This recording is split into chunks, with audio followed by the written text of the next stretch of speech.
Dodge Durango to show you or anybody else, you know, if you have a windshield wiper washer that's not pumping any fluid out of it, what you can do to try to solve that problem.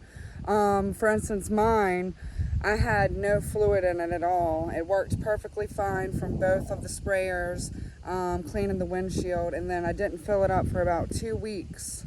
And now I finally filled it up and I go to use it and nothing's coming out. So I'm thinking something must be broken. So I go look online. There's no videos about Dodge Durangos and this problem.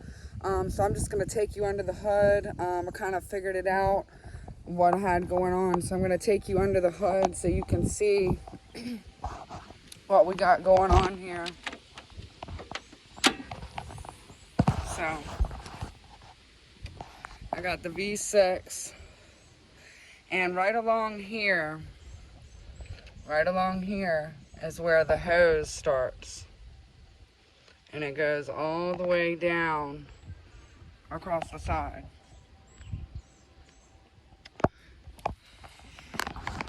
So I climbed in and actually found out this part right here was disconnected from the inside. It goes here and it also goes there. And it was disconnected under the inside. So that was allowing fluid to drip out of this piece down, down, down into here. So what I did was I connected it back.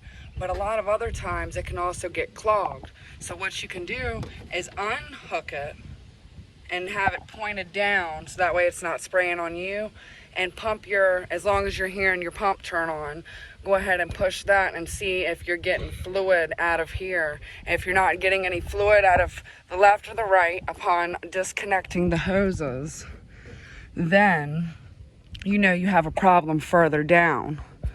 So that's just a little tip that I wanted to give everybody since it was so much of a challenge for me to find it on my own.